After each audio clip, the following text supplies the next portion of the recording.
नमस्कार, कुरुक्षेत्र देख रहे हैं आप। मैं हूं आपके साथ विवेक शांडिल्य। जम्मू कश्मीर से 3 दिन में दूसरी बार टारगेट किलिंग की खबर सामने आई है। आज यूपी के कन्नौज के रहने वाले 2 मजदूरों को मार दिया गया। इन पर हैंड ग्रेनेड से हमला किया गया था जब ये सो रहे थे। लश्कर-ए-तैयबा ने इस वारदात को अंजाम दिया है। लश्कर के हाइब्रिड आतंकी इमरान बशीर गनी ने ग्रेनेड फेंका था। पुलिस ने इसे गिरफ्तार कर लिया है। 2 दिन पहले कश्मीरी पंडित पूरन भट्ट को भी गोली मार दी गई थी। इसकी जिम्मेदारी कश्मीर फ्रीडम फाइटर नाम के आतंकी संगठन ने ली थी। सरकार जम्मू कश्मीर में चुनाव की तैयारियों में लगी हुई है। परिसीमन कर दिया गया है। नई वोटर आईडी बनाई जा रही है। जम्मू कश्मीर की जनता नई सरकार चुनने के लिए उत्साहित है और यह बात पाकिस्तान में बैठे हुक्मरानों और उनके पालतू आतंकियों के कलेजे में नश्तर की तरह चुभ रही है। फौज की मुस्तैदी के कारण घाटी के कई बड़े आतंकी न्यूट्रलाइज हो चुके हैं, यानी कि उनका सफाया कर दिया गया है। ऐसे में पाकिस्तान ने अब हाइब्रिड आतंकियों को दहशत फैलाने की सुपारी दे दी है। क्या होते हैं हाइब्रिड आतंकी? दरअसल ये छोटे हथियारों से हमला करते हैं। इसकी तस्करी भी आसान है। जो कोई किसी तरह से, जैसे सीमा पार से अगर इस तरह के हथियार लाने तो ड्रोन के जरिए पहुंचा दिए जाते हैं। ये आतंकी एक वारदात को अंजाम देते हैं और उसके बाद गुमनाम हो जाते हैं। पहले से कोई क्रिमिनल रिकॉर्ड ना होने की वजह से इन पर सख्त निगरानी नहीं हो पाती है। मकसद सिर्फ गैर कश्मीरियों को डराना है और उन्हें घाटी के बाहर भेजना है। आज कुरुक्षेत्र में हम हाइब्रिड आतंक के इसी टारगेट किलिंग मॉड्यूल पर चर्चा करेंगे। हमारा सवाल है, क्या चुनाव का डर है इसलिए पाकिस्तान से टारगेट किलिंग का ऑर्डर है? और कब तक हिंदू निशाना घाटी में, कब तक आतंकी ठिकाना? और हमारे साथ इस पर बातचीत करने के लिए मेहमानों का बड़ा पैनल मौजूद है। सैयद जफर इस्लाम हमारे साथ मौजूद हैं, प्रवक्ता हैं बीजेपी के, स्वागत है आपका। रविंदर शर्मा हमारे साथ मौजूद हैं, प्रवक्ता हैं कांग्रेस के, आपका स्वागत है। निर्मल सिंह, पूर्व डिप्टी सीएम हमारे साथ मौजूद हैं जेएनके, आपका भी स्वागत है। एसपी वैद हमारे साथ मौजूद है, पूर्व डीजीपी जम्मू कश्मीर, आपका भी स्वागत है। सुशील पंडित हमारे साथ मौजूद हैं, कश्मीरी पंडित है, कश्मीरी एक्टिविस्ट भी हैं, आपका भी स्वागत है। और अहमद अयाज हमारे साथ जुड़े हुए हैं, कश्मीरी एक्टिविस्ट हैं, आपका भी बहुत बहुत स्वागत है। मैं सबसे पहले जफर इस्लाम साहब आपसे ही शुरू करूंगा, क्योंकि आपकी सरकार में काफी कुछ बदल रहा है। वहां पर 8 साल में आतंकी घटनाओं में भी काफी कमी आई है, लेकिन अब जो ये नई तरह का सिचुएशन है जिसमें गैर कश्मीरियों को टारगेट किया जा रहा है और लोग सरकार से सवाल पूछ रहे हैं कि इस तरह के हमले कब रुकेंगे और कैसे कम होंगे? देखिए विवेक जी, पिछले 8 सालों में देखिए, और खास के जब से 2019 8 अगस्त के बाद देखिए, 5 अगस्त के बाद से देखिए कि हालात वहां बहुत बेहतर हुए हैं, सिचुएशन बेहतर हुए। हमने कई स्कीम, सरकार ने बिल्कुल फोकस्ड स्कीम लाई है जिससे कश्मीरी पंडितों के सुरक्षा के लिए, उनको रिहेबिलिटेशन के लिए, उनकी नौकरियां वापस दिलाने के लिए, उनके जो घर जो 1990 में जिन्होंने अपने घर को खो दिया था, वहां से निकल गए थे सुरक्षा की वजह से, उनको दिलाने का काम किया है। और हर वो ऐसे काम किए हैं जिससे कश्मीरी भाई बहन, जो हमारे पंडित भाई बहन है, वो सुरक्षित महसूस करें और वहां पर वापस जाके रहने लगे।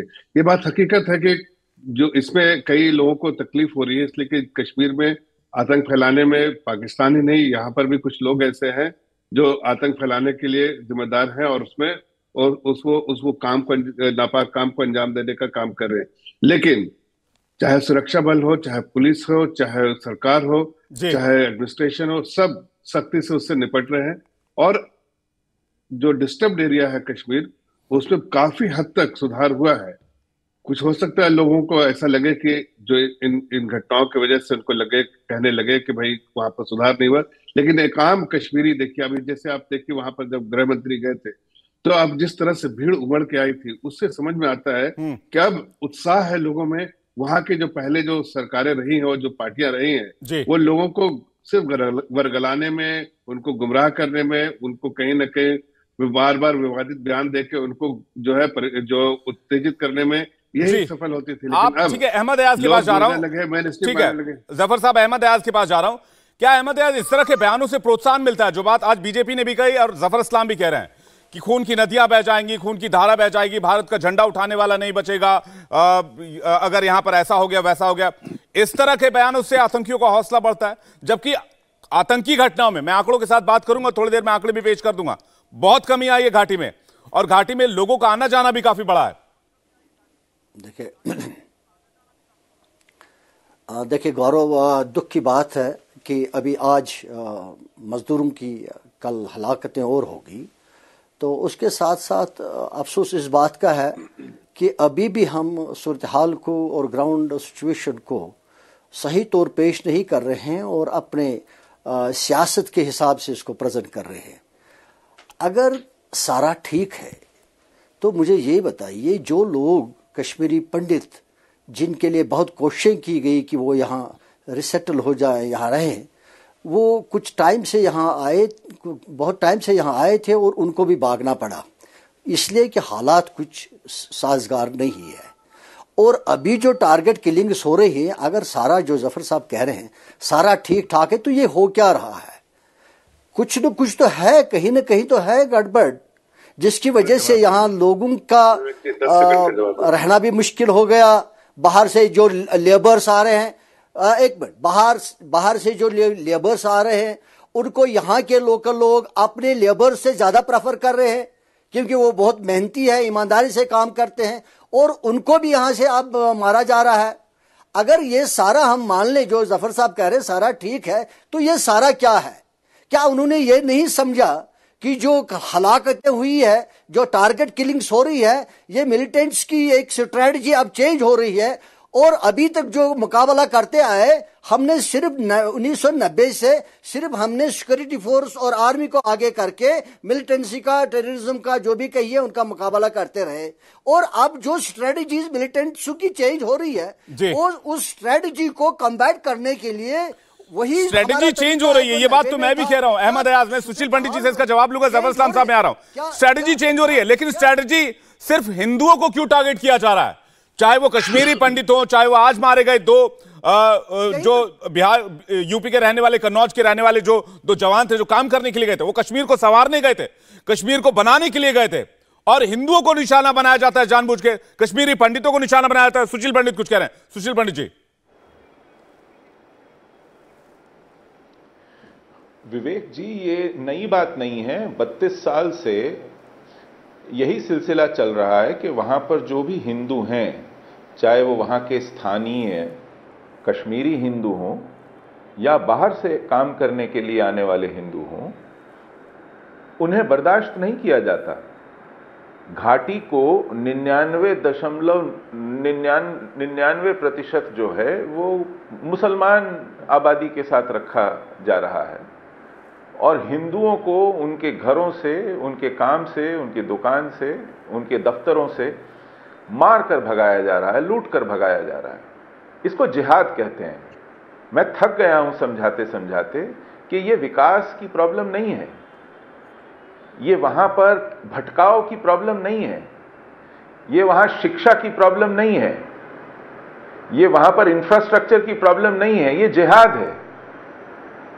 आप अगर इसको जिहाद नहीं मानेंगे और वहां पर जो चल रहा है उसको नस्लकुशी, जेनोसाइड नहीं मानेंगे, जब आप बीमारी को ठीक से नहीं पहचानेंगे तो आपका इलाज भी वैसा ही टेढ़ा मेढ़ा होगा।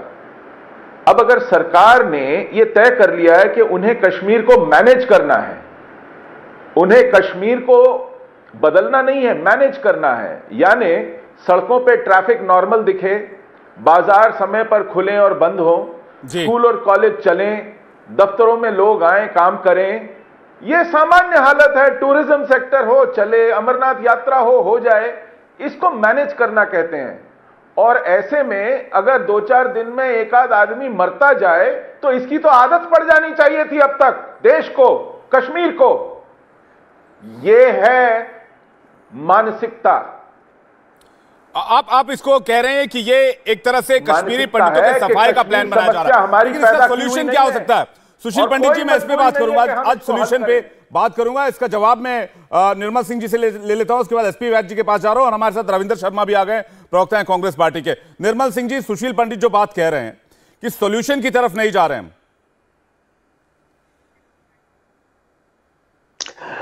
देखिए सुशील जी जो बात कह रहे हैं वो बिल्कुल सही है, क्योंकि ये सिंपल जो है कोई लॉ एंड ऑर्डर प्रॉब्लम नहीं है।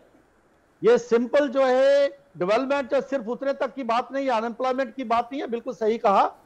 ये जिहादी टेररिस्ट हैं जिन्होंने कश्मीर को अपना हिस्सा बनाया, जिसके पीछे पाकिस्तान है, और ये प्रॉक्सी वार है। पाकिस्तान अपनी 1971 की डिफीट, जिसमें 90,000 लोगों का सरेंडर करना, बांग्लादेश का अलग बनना, और जिस प्रकार से उन्होंने जो है अपनी स्ट्रैटेजी बदली है, ये जो है उसके मद्देनजर है। लेकिन पिछले सालों में जिस प्रकार से टेररिज्म के खिलाफ जो है चहुमुखी हमला दबाव पड़ा है, हमारी सेना, सुरक्षा बल, हमारी जम्मू कश्मीर की पुलिस, और उसके कारण आज टेररिस्ट भाग रहे हैं, मारे जा रहे हैं। भागते भागते जिस प्रकार से उन्होंने एक नई स्ट्रैटेजी बदली है, और आप देखेंगे कल जो हुर्रियत का जो बोर्ड नीचे आया, जिस प्रकार से आज कोई कश्मीरी पंडित मरता है या कोई किलिंग होती है तो वहां के लोग जो हैं चाहे थोड़ी मात्रा में ही सही कैंडल लेके बाहर निकलते हैं, और ये उस किलिंग को और मीडिया के ऊपर भी वो खुल के कह रहे हैं ये गलत हो रहा है। तो ये बदलता हुआ कश्मीर है, बदलना चाहे थोड़ी मात्रा में भी लोग हैं लेकिन अभी बोलना शुरू है। लेकिन हमारे जो नेता हैं, जो एक्स चीफ मिनिस्टर हैं, वो अभी भी इसका जो है ग्लोरीफाई कर रहे हैं। ठीक है, एसपी वैद साहब से जो जी किलिंग्स को, एसपी वैद साहब, ये जो हाइब्रिड आतंकी की बात की जा रही है जी, निर्मल जी मैं आ रहा हूं आपके पास। एसपी वैद साहब जी, छोटी छोटी हथियारों का इस्तेमाल करते हैं, कभी किसी मजदूर को मार दिया, किसी बैंक स्टाफ को घुस के चाकू लगा दिया, किसी और कहीं जो कर्मचारी कोई कश्मीरी पंडित काम कर रहा है तो उसे गोलियों से भून दिया और उसके बाद फरार हो गए।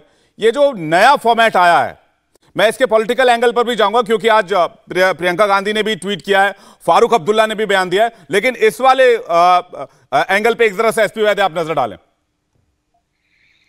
विवेक जी, ऐसा है कि अगर आप देखें पिछले 4-5 सालों से जब ऑपरेशन ऑल आउट स्टार्ट किया था 2017 में, इनफैक्ट उस वक्त मैं ही था डीजीपी, और उसके बाद 5 अगस्त 2019 में जब ये 370 हटाया, अगर आप देखें कि बहुत सारे टेररिस्टों का इनकाउंटर्स में मारा जाना, उनके हथियार चले जाना, अगर मेरे हिसाब से, मेरे पास एग्जैक्ट फिगर नहीं है, लेकिन 1000 से ज्यादा ही लोग टेररिस्ट होंगे जो मारे गए, उनके हथियार चले गए। तो रिपोर्ट्स के मुताबिक पिछले साल आईएसआई चीफ ने मुजफ्फराबाद में मीटिंग की जिसके उन्होंने एक रणनीति में तब्दीली लाई। ये टारगेट किलिंग आप उसके बाद ही देखें, आपने देखा होगा पिछले 8-10 महीनों से या अब लगभग 1 साल से ये चल रहा है। तो इसमें उन्होंने देखा कि हमारे कार्डर्स जा रहे हैं, हमारे हथियार जा रहे हैं, तो इस तरह से तो हम फोर्सेस से मुकाबला कर नहीं सकते, तो हमको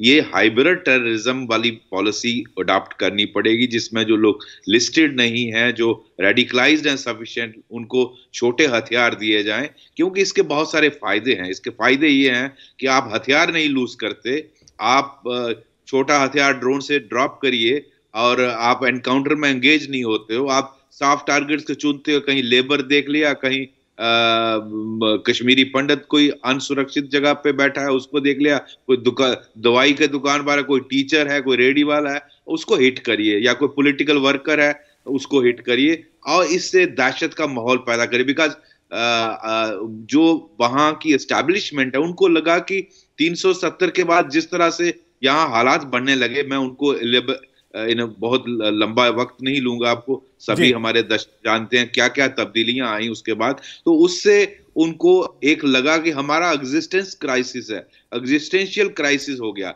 तो उनको लगा कि हमें रणनीति बदलनी। ये बिल्कुल सुशील पंडित जी सही कह रहे हैं, ये बेसिकली 32 साल पहले जिहाद का ही एक मतलब उसकी एक फॉर्म बदलती जा रही है, एक उसका एग्जीक्यूट करने का तरीका बदलता जा रहा है, लेकिन है ये तब से इन्होंने जो स्टार्ट किया है उसी की वजह से ये आतंक का एक मॉड्यूल। और अहमद अयाज कहते हैं कि ये पॉलिटिकली जो है इस मामले में सही फैसले नहीं लिए जा रहे हैं। अहमद अयाज, मैं इस पर जवाब लूंगा आपसे, लेकिन हमारे साथ रविंदर शर्मा जुड़े हुए हैं। रविंदर शर्मा जी, प्रियंका गांधी ने एक ट्वीट किया, उन्होंने लिखा, कश्मीर में आतंकियों द्वारा उत्तर प्रदेश के मजदूरों और एक कश्मीरी पंडित भाई की हत्या की घटना निंदनीय है। आतंकी लगातार हत्या की घटनाओं को अंजाम दे रहे हैं, लेकिन सरकार के पास एक्शन के नाम पर केवल खोखले बयान है। ये उनका बयान। फारूक अब्दुल्ला कहते हैं कि कश्मीर में टारगेटेड किलिंग कभी बंद नहीं होगा, ये फारूक अब्दुल्ला का बयान। जब नेता ही आतंकवाद के खिलाफ खड़े नहीं होंगे और दलगत राजनीति में उलझेंगे तो फिर आतंकवाद से मुकाबला देश कैसे करेगा? रविंदर शर्मा जी।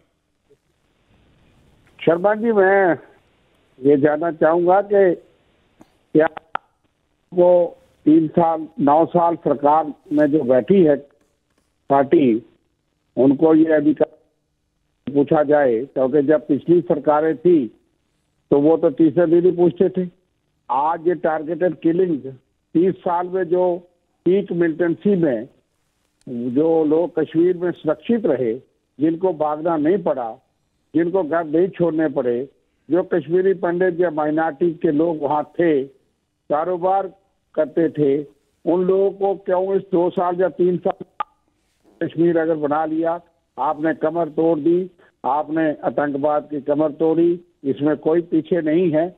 हमारी सिक्योरिटी फोर्सेस, जवान, आर्मी, उन्होंने बेहतरीन काम किया, लेकिन हमेशा किया है। डीजी वैद साहब रिटायर्ड डीजीपी बैठे, क्या इनके दौर में काम नहीं हुआ? क्या उस वक्त आतंकवादी नहीं मारे गए? ये अगर यहाँ ना माने और ये कहें कि आज की सरकार ही सब कुछ कर रही है, दुर्भाग्यपूर्ण होगा। लेकिन हर दौर में हर पुलिस ऑफिसर, पुलिस जवान, आर्मी, सिक्योरिटी फोर्सेस ने इतनी कुर्बानी, इतनी बहादुरी से, और क्या इनके हाथ बंधे थे? ये एक्स डीजीपी बैठे, इनको पूछिए कि पिछली सरकारों ने अगर इनके हाथ बंधे थे तो आज तो नहीं ना बंधे हैं। मुझे नहीं लगता कि इनके हाथ बंधे थे। आतंकवाद से लड़ने के लिए किसी सरकार, किसी पार्टी, हर पार्टी के लोग मारेंगे, हर समुदाय के मारेंगे, लेकिन आज 2019 के बाद जब टारगेटेड करके माइनॉरिटीज को मारा जाता है तो ये एक डिजाइन है। हम पीछे ठीक है, अब मैं आपको बताता हूं। आपने कहा कि आपकी सरकार में भी आतंकियों को निशाना बनाया गया, आतंकियों का सफाया हुआ। मैं भी इस बात से इनकार नहीं करता। मैं आपको बताता हूं, 2004 से 2014 के बीच 9,739 आतंकी घटनाएं हुई। 9,739, यानी कि हर साल औसतन 900 से ज्यादा आतंकी घटनाएं हुई। और आप इसको एज अ लेवल ले रहे हैं, आप इसको तारीफ के हिसाब से देखते हैं आप। और ये पिछले 8 साल में लगभग 3,000 के आसपास आतंकी घटनाएं हुई हैं। अभी भी आतंकी घटनाएं, और इस बात से इनकार नहीं कर सकते हैं। कोई नहीं इनकार कर रहा, लेकिन आपके शासनकाल में 10 साल में 9,300 से ज्यादा आतंकी घटनाएं, हुर्रियत नेताओं के साथ चाय पार्टी डिनर चलता था, और आप कह रहे हैं कि हमने आतंकियों को कड़े तरीके से ट्रीट किया, अलगाववादियों से बातचीत करते थे आप। रविंदर शर्मा जी, पिछली सरकारों ने भी की है। अडवाणी साहब के साथ बंदूकधारी आतंकवादियों ने बात की है, वो फोटो सारे देश पे दिखाए गए। वाजपेयी जी की सरकार में भी किए गए। डायलॉग वो अलग बात है, लेकिन सरकार ने नीति तय करनी है। हमने कहा कि हम सरकार के साथ खड़े रहे आतंकवाद से निपटने के लिए। हत्याएं हो रही हैं, उनको हम पाकिस्तान को भी और मिलिटेंट्स को भी जिम्मेदार ठहराते हैं, लेकिन सरकार के पास क्या नीति है? ये टारगेटेड किलिंग तो अब शुरू हुई 2 साल में, पहले भी किलिंग होती थी, लेकिन माइनॉरिटीज की, जम्मू के मुलाजिम जो वहां पे हैं, पिछले 125 दिन से प्रवासी मजदूरों की एक नई चुनौती उभरी है। इसलिए टारगेटेड, आपका ये सवाल ठीक है, आपका ये सवाल जायज है कि टारगेटेड किलिंग को रोकने के लिए क्या ऑप्शन है आपके पास क्या नीति है? मैं सैयद जफर इस्लाम से सवाल पूछ लेता हूं। सुशील पंडित जी, उसके बाद मैं आ रहा हूं आपके पास इसी सवाल को लेकर। सैयद जफर इस्लाम, मुलाजिमों को धमकी देते हैं कि आप ज्वाइन नहीं करेंगे तो तनख्वाह बंद कर देंगे। कांग्रेस पार्टी अगर इस तरह की बात कहती है तो ऐसा है जैसे खुद ही बिगुल बजा रहे हैं। सारी घटना इनके समय में हुई, इनकी सरकार रही, उनकी सरकार के समय जितना प्रोत्साहन आतंकवादियों को मिला है शायद कभी नहीं मिला हो। आतंकवादी संगठन के लोग पाकिस्तान एम्बेसी में अगर कोई फंक्शन होता था, उछलते कूदते पहुंच जाते थे। आज जरा बताइए, कोई ऐसा संगठन पहले तो दिखता नहीं है, सामने जो धरातल पे दिखता नहीं है, छुप छुप के ये वारदात करते हैं। वो कभी आप पाकिस्तान एम्बेसी में हुए फंक्शन को अटेंड कर पाएंगे? ये सब कांग्रेस के जमाने में होता था। ये बदलता है कश्मीर में, मैं मानता हूँ इस बात को। और ये भी आप अगर आंकड़े उठा के देखें तो सिर्फ कश्मीरी पंडित भाई बहनों को नहीं या हिंदू को नहीं, बल्कि निहत्थे पुलिसमैन को भी, मुस्लिम समुदाय के लोगों को भी, सभी लोगों को टारगेट किया, इसलिए कि उनका काम है, उनकी सिर्फ रणनीति है कि दहशत कश्मीर में फैलाए। कश्मीर बदल रहा है और वहां दहशत फैलाने का काम करने की कोशिश चाहे पाकिस्तान में, जैसे मैंने कहा, जफर इस्लाम जी ये भी बताइए, कश्मीर बदल रहा है, ये सारी बातें हम जानते हैं, हम देख भी रहे हैं, वहां पीवीआर खुल रहे हैं, मल्टीप्लेक्सेस खुल रहे हैं, लेकिन टारगेटेड किलिंग रुकेगा कैसे? इसको लेकर किस तरह के ऑपरेशन चलाए जाने की जरूरत है? इस पर मैं एसपी वैद साहब से जवाब ले लूंगा, लेकिन इस पर सरकार की नीति क्या है? कश्मीरी पंडित आज आपसे सवाल पूछ रहे हैं, आपकी सरकार से सवाल पूछ रहे हैं कि सरकार ने हमें सुरक्षा का भरोसा दिया था, लेकिन हमारे भाई एक एक करके मारे जा रहे हैं, और वो कहते हैं कल एक और मरेगा। इस बात का हमें यकीन है, लेकिन हम इसी तरह से मरने के लिए छोड़ दिए गए यहां पर। नहीं, ऐसा नहीं। देखिए, ये स्टेटमेंट ही सही नहीं है जो आप स्टेटमेंट दे रहे हैं। सर ये मैं नहीं दे रहा, मैं जफर इस्लाम साहब मैं नहीं दे रहा, ये आप स्टोरी उठा के देख लीजिए। अगर आपने इंडिया टीवी देखा होगा तो वहां पर जितने लोग प्रदर्शन कर रहे थे सभी कश्मीरी पंडितों ने यही लाइन बोली है। और बैठे सुशील पंडित जी आपको पूछ लेंगे सवालों, बाकी आप जवाब दे दीजिए। मैं उनके जवाब दे रहा हूं, मैं आपके भी जवाब दे रहा हूं। आप एक डिस्टर्ब एरिया को अगर आप ठीक कर रहे हैं, जो सालों साल से डिस्टर्ब रहा है, जिस लेवल पे जो डिस्टरबेंस रहा है, बगल में पड़ोसी मुल्क जो है वो आतंक फैलाने के लिए पुरजोर कोशिश करता है, हर वक्त वहां हर तरह के साधन दे रहा है। आपने एसपी वैद साहब को सुना, वो डीजीपी रह चुके हैं, उन्होंने कहा कि किस तरह की तकलीफों के साथ हम वहां पर उसके बाद जो मुस्तैदी से जो आतंकवाद को खत्म करने की कोशिश कर रहे हैं, ऑल आउट जो है एफर्ट जो है हमारा जो है वो कामयाब रहा है। आज ये है कि स्ट्रेटेजी थोड़ा सा उनकी चेंज हुई है, लेकिन उसके लिए भी हम जो सिक्योरिटी मेजर्स जो है लिए जा रहे हैं। ठीक है, सुशील पंडित कुछ कहना चाह रहे हो, उसके बाद अहमद याद आपके पास आ रहा हूं। सुशील पंडित जी। और मैं सिर्फ इतना आपको आश्वासन दिलाना चाहता हूं कि कश्मीर बिल्कुल टेरर फ्री होके रहेगा। ठीक है सुशील पंडित भाई सुशील पंडित जी हैं, उनकी चिंता बिल्कुल सही है, लेकिन मैं उनको भी आश्वासन दिलाना चाहता हूं कि हमारी सरकार ने जिस तरह के काम किए हैं, शायद सपना में बाकी लोगों ने सोचा भी नहीं था कि कश्मीर में इस तरह की तब्दीली जो आएगी, इस तरह का चेंजेस जो आएगा। जी ठीक है, अब बेहतर हो रहा है। ठीक है, ठीक है जफर इस्लाम साहब। सुशील पंडित जी बोलिए, आप बोलिए सुशील पंडित जी। हाँ, कितनी हत्याएं होंगी टारगेटेड किलिंग सरकार में। सुशील पंडित जी। विवेक जी, हैंड ग्रेनेड ये स्मॉल वेपन नहीं माना जाता है जी, ये कंसील्ड वेपन ऑफ वायलेंस नहीं माना जा सकता है, ये वेपन ऑफ वॉर है हैंड ग्रेनेड। आप सोते हुए पर दूर से एक हथगोला फेंकें और हम लोग कह रहे हैं कि घाटी इस वक्त आयुध से, अस्त्र शस्त्र से पटी हुई है और आप बरामद नहीं कर रहे हैं, आप कॉम्बिंग ऑपरेशन नहीं कर रहे हैं, आप कैसो और कैडो त्याग चुके हैं, आपने शहरों से बंकर हटा लिए हैं, आप नाकों पर चेकिंग नहीं कर रहे हैं, आइडेंटिटी कार्ड्स नहीं ढूंढ रहे हैं, लोगों की जामा तलाशी नहीं ले रहे हैं। आपने आज तक कितने लोग पकड़े हैं हथियार के साथ घूमते हुए? यही वजह है कि लोग जेब में हथियार रख के चुपचाप चले आते हैं, जिसे मारना होता है मारते हैं और चुपचाप गायब हो जाते हैं। आप गजब की बात यह है कि आज जिसने हैंड ग्रेनेड फेंका उसकी आपने शिनाख्त कर ली है, उसको आपने अरेस्ट कर लिया है, लेकिन आप उसको पहले नहीं अरेस्ट कर पाए। तो कुरुक्षेत्र में बहस लगातार जारी है कि कश्मीर में टारगेटेड किलिंग आखिर कब और कैसे रुकेगी और इस मामले पर आखिर सियासत क्यों हो रहा है। ब्रेक के बाद एक बार फिर से आपका स्वागत है। अहमद अयाज कुछ कहना चाह रहे थे, फिर मैं निर्मल सिंह जी आपके पास आ रहा हूं। अहमद अयाज जी।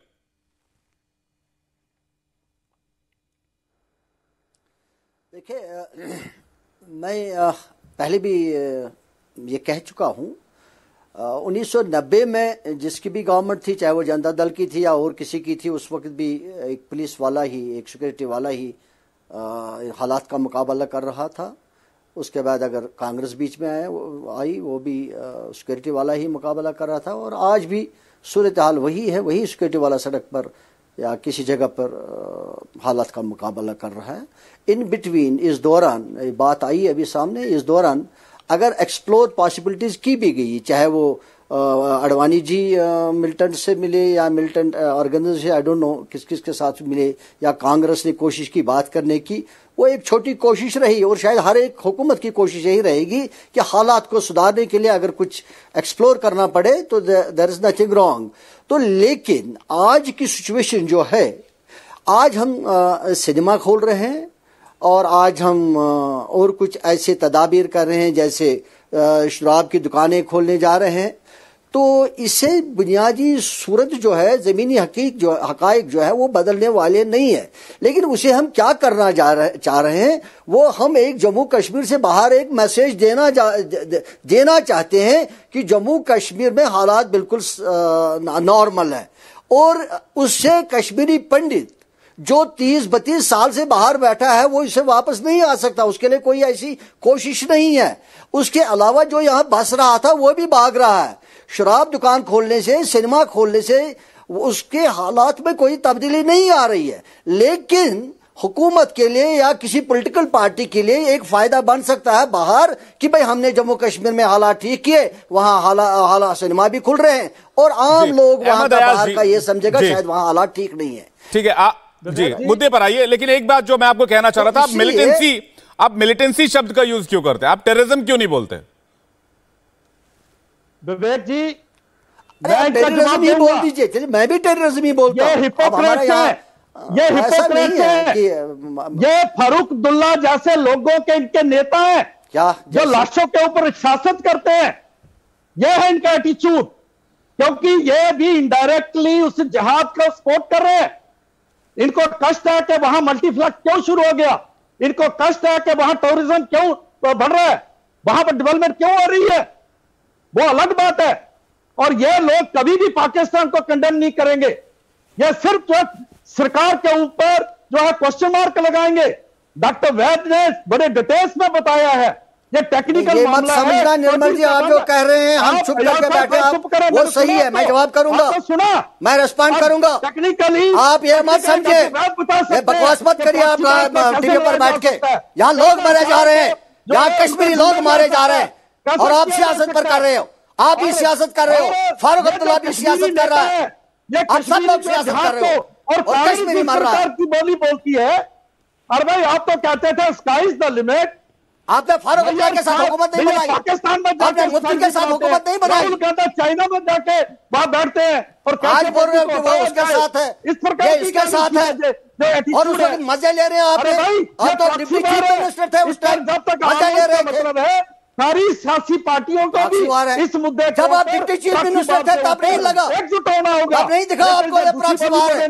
जब आप डिप्टी चीफ मिनिस्टर थे, बलों को सेना को डिमोरलाइज करेंगे, ये सरकार का साथ भी देंगे, मुंह में कहेंगे कि हम साथ के साथ हैं, लेकिन क्वेश्चन नहीं, सेना ही लड़ रही है, डिमोरलाइज नहीं, आप कर रहे हो उसको डिमोरलाइज। सेना ही सड़कों पर लड़ रही है, आप कश्मीरी पंडितों को वापस क्यों नहीं ला रहे? देखिए, ये आपसी विवाद का विषय नहीं है, ये एक बहुत गंभीर मुद्दा है। आप दोनों मेहमानों से आग्रह करूंगा, लेकिन विवेक जी कुछ कहना चाहूंगा। जी बोलिए। गौरव ये बड़े गलत शब्द इस्तेमाल कर रहा है। गौरव ये बड़े एक सेकंड, अहमद अयाज जी एक एक करके, अहमद अयाज जी एक एक करके, अहमद अयाज जी एक एक करके, अहमद अयाज जी एक एक करके। रविंद्र शर्मा कुछ कहना चाह रहे हैं, उसके बाद एसपी वैद में आपके पास आ रहा हूं। उसको ये बेवकूफ है जिसने उसको Ravindra Sharma ji deputy chief minister बनाया, उसको पता नहीं क्यों उन्होंने बेवकूफी किया है कि उसको डिप्टी। अहमद अयाज जी पर्सनल मत होइए, पर्सनल अटैक क्यों कर रहे हैं आप लोग दोनों की कोई आपसी लड़ाई नहीं है, आप लोग दोनों की कोई आपसी लड़ाई नहीं है, बहुत गंभीर मुद्दा आतंकवाद का विषय है। एक सेकंड अहमद अयाज जी, एक सेकंड रविंद्र शर्मा जी। बात करने का तरीका सोचनक बात यह है कि जो लोग सत्ता में बैठे हैं और वो विफलता भी इनकी और भाषण भी यही सुनाएंगे, भाजपा के लोग यहाँ बैठ करके ये भाषण सुनाएंगे। कांग्रेस का क्या इतिहास है रविंदर जी, आप वकील हो, कांग्रेस का क्या इतिहास है? सारा चिट्ठा के सामने आप लोग 1987 में जिस तरीके से एक एक करके बोलिए, सब एक साथ आपस में बोलेंगे तो सब एक साथ आपस में बोलेंगे तो किसी का कुछ समझ में नहीं आएगा। एक एक करके बोलिए, एक एक करके। अहमद अयाज जी, निर्मल सिंह जी।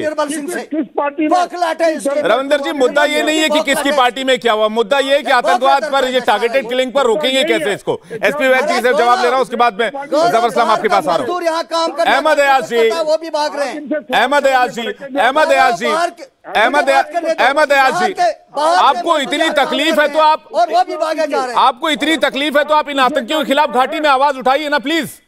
आप यहां पर शोर मचा रहे हैं, मैं एक एक करके प्लीज, मैं कह रहा हूं एक एक करके। नहीं उठा सकता यहाँ आवाज, क्यों नहीं उठा सकते? मरने के लिए तैयार नहीं है, ये आपकी गलत बात है। यहाँ कोई मरने के लिए तैयार नहीं है, बाहर मिलिटेंट से खिलाफ सड़क पर आ जाए और गोली खाए।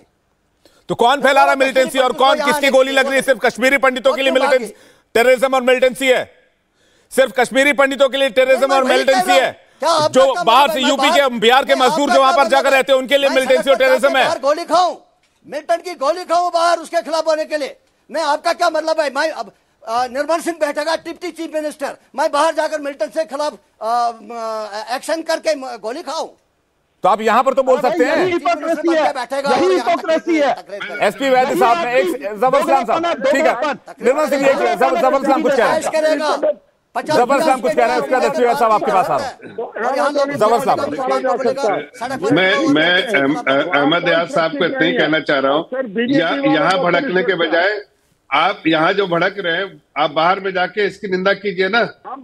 अगर जो समाज जब अरे सुन लीजिए, एक मिनट अहमद साहब, आप समाज में जब ये चेंजेस आएगा, जब समाज में ये अंदर में लोग आतंकवाद के खिलाफ बात करने लगेंगे, जब पूरा समाज आतंकवाद के खिलाफ खड़ा होगा, और शायद ये आतंकवादी नहीं बचेंगे। आज सुरक्षा बल को तकलीफ जो आती है, इसलिए कि आतंकवादियों को कहीं न कहीं पनाह मिल जाती है, और इसी पनाह की वजह से वो आतंकवाद फैलाने में कामयाब होते हैं। इसको भी आप समझना चाहिए आपको। और यहाँ भाषण करेगा पार्टी का वर्कर नहीं मारा गया। एक एक करके बात कीजिए। रविंदर जी, रविंदर जी, वहां पर है। रविंदर जी, ये भाजपा कांग्रेस का मुद्दा नहीं है, ये मुद्दा टेररिज्म का है। रविंदर जी, एक एक करके बात कीजिए। जफर इस्लाम को सुन लीजिए क्या कह रहे हैं। एसपी वैद साहब काफी देर से वेट कर रहे हैं, उसके बाद उनके पास जाऊंगा मैं। अब सुनने को तैयार है। देखिए, मैं कोई राजनीतिक की बातें नहीं कर रहा। ये बहुत अहमद अयाज जी, मामला है, संगीन मामला है। अहमद अयाज जी यहाँ पर उछल कूद रहे हैं, लेकिन बाहर में जाके कुछ नहीं बोलेंगे। उन्हीं के यहाँ चाय पियेंगे, उन्हीं के यहाँ खाना खाएंगे। आप जरा देखिए, जिस समाज में आतंकवादी अगर अरे सुनिए मेरी बात, सुनिए एक मिनट, एक मिनट सुनिए मेरी बात, एक मिनट सुनिए, एक मिनट सुनिए मेरी बात सुनिए। मैं आपको ही बोल रहा हूँ कि जिस समाज में आपके उसी समाज से कहीं ना कहीं नहीं, उसी समाज से आतंकवाद आ रहा है, पूरा समाज अगर खड़ा हो जाए आतंकवादियों के खिलाफ, तो क्या आतंकवादी रह पाएंगे? नहीं रह पाएंगे। नहीं हो सकता है। कर लो ना, आपकी हुकूमत है, वहाँ भी है, यहाँ भी करो। हम कर रहे हैं ना, हम लोग कर रहे हैं, आतंकवाद के खिलाफ लड़ाई कर रहे हैं पूरा समाज। ठीक है, मैं एसपी वैद साहब के पास जा रहा हूँ, तो पूरे समाज को साथ खड़ा होना पड़ेगा। ठीक है, मैं एसपी वैद साहब के पास जा रहा हूँ, होना पड़ेगा आतंकवाद के खिलाफ। एसपी वैद साहब बना नहीं दे पाए। एक एक करके रविंदर जी, एक एक करके बोलोगे कि आप लोगों, रविंदर जी एक एक करके। देखिए, ये राजनीति का विषय नहीं है, मैं बार बार यही कह रहा हूं, ये राजनीति का विषय नहीं है, नेशनल सिक्योरिटी का विषय है, टेररिज्म का विषय है। इसको इसी तरह से हैंडल करना होगा। आप लोग एक दूसरे के ऊपर आरोप प्रत्यारोप करते हैं। एसपी वैद साहब, टारगेटेड किलिंग, ये जो हाइब्रिड आतंकवाद जो देखने को मिल रहा है, कैसे टैकल किया जाए इसको? विवेक जी, देखिए, ये जो टारगेटेड किलिंग है, ये सिस्टम लो इन्वेस्टमेंट हाई रिटर्न वाला है, और इसको हमें पूरी एक रणनीति से हैंडल करना पड़ेगा। ये पॉलिटिकल इशू नहीं है। मेरी सभी पॉलिटिकल नेताओं से रिक्वेस्ट है कि मिलकर इसका मुकाबला करना। 370 हटाया, बहुत अच्छा कदम था। उसके बाद बहुत सारे कदम लिए गए। सरकार की सिंसेरिटी पे आप डाउट नहीं कर सकते, बट वो एक शुरुआत थी। उसके बाद बहुत सारे और भी चीजें करने की जरूरत है। आप पाकिस्तान तो नहीं हट गया, 370 हट गया, जो जहां से ये सब कुछ पनप रहा है। जैसे सुशील पंडित जी कह रहे थे कि ग्रेनेड, अब ग्रेनेड फेंका गया। ग्रेनेड तो कश्मीर में नहीं बनता, पिस्टल कश्मीर में नहीं बनती। जो बच्चे फेंकने वाले हैं, वो जिनको रिसाइकल किया जाता है या जिनको इस्तेमाल किया जाता है, वो आफ्टर ऑल रेडिकलाइज होते हैं, तभी वो इस तरह का काम करने के लिए तैयार होते हैं। हमारे क्या कदम है उस तरफ उनको रेडिकलाइज होने से रोकना, चाहे वो ऑनलाइन रेडिकलाइजेशन हो रही है इंटरनेट के थ्रू या मदरसा के थ्रू हो रही है। तो हमें इस तरफ भी बहुत ध्यान देने की जरूरत है, मिलकर इसका मुकाबला करने की जरूरत है। और बेसिक पुलिसिंग को डिनाई नहीं कर सकते। सबसे बड़ी कमजोरी, जैसे पंडित जी कह रहे थे कि ग्रेनेड फेंकने के बाद पकड़ा गया, क्या ग्रेनेड फेंकने से पहले नहीं हमारे पास इंटेलिजेंस आई? आपको बेसिक इंटेलिजेंस को शोर अप करना पड़ेगा। आपके पुलिस स्टेशंस को मालूम होना चाहिए, आपके सिक्योरिटी फोर्सेस को जो इस इलाके में ऑपरेट कर रही हैं उनको पता होना चाहिए था। लोगों के साथ अच्छा तालमेल होना चाहिए, तभी आपको लोगों से इंफॉर्मेशन आती है। तो ये सारे कदम लेना बहुत जरूरी है। अगर जरूरत हो, जिस एरिया में सस्पेक्टेड इंफॉर्मेशन हो, इवन कार्डन सर्च करने की जरूरत पड़े, फ्रिस्किंग करने की जरूरत पड़े, ये बहुत जरूरी कदम है। और इसको मैं बेसिक पुलिसिंग कहता हूं। और जो लड़के लिस्टेड नहीं हैं और इस तरफ जिनको मोबिलाइज किया जाता है ऐसा काम करने के लिए, उनके बारे में हमारे पास क्या इत्तला है, क्या इंफॉर्मेशन सिस्टम है, उसको चाहे वो लोकल थाने लेवल की हो या स्टेट लेवल की हो या सेंट्रल एजेंसीज की हो, इंटेलिजेंस होनी चाहिए। तीसरा, अकाउंटेबिलिटी का सिस्टम फिक्स होना चाहिए। अगर मैं किसी एरिया का डिस्ट्रिक्ट एसपी हूं या कमांडिंग ऑफिसर हूं या एसएचओ हूं या वहां को, तो मेरी जिम्मेदारी होनी चाहिए और जिम्मेदारी उस पे फिक्स होनी चाहिए कि अगर ऐसा कुछ हुआ तो you will be held responsible. मैं देखता हूं कैसे ऐसी चीजें होती हैं। तो ये एक वॉर है, एक कोविड वॉर पाकिस्तान ने लॉन्च किया है, इसको हमें उसी स्तर पर फाइट कर। जी ठीक है, सुशील पंडित जी।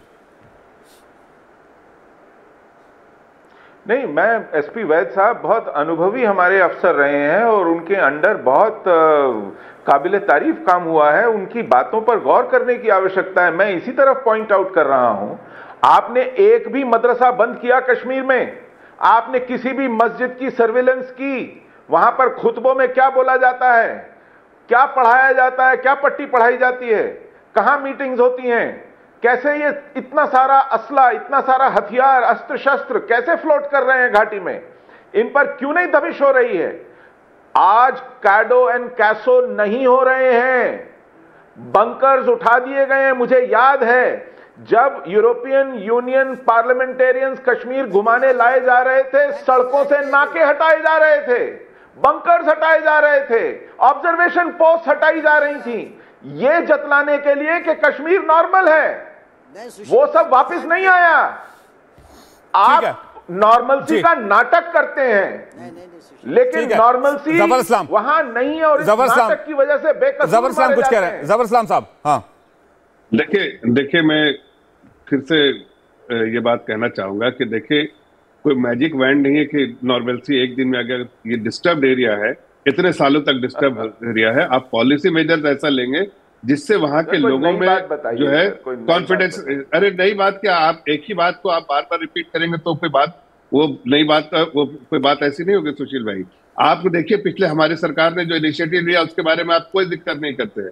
आप हर बार एक ही बार को दोहराते हैं कि सरकार की खामियों को, सरकार के दूसरे पहलू को भी देखिए। जबर साहब, मेरे पास सीमित वक्त का बहुत बहुत शुक्रिया, आप सभी मेहमानों का बहुत बहुत शुक्रिया। लेकिन ये बात भी सच है, ये बात भी सच है कि आतंकवादी घटनाओं में 70% तक की कमी आई है 2004 से 2014 तक के टेन्योर के मुकाबले। आप सभी मेहमानों का बहुत बहुत शुक्रिया हमारे साथ जुड़ने के लिए।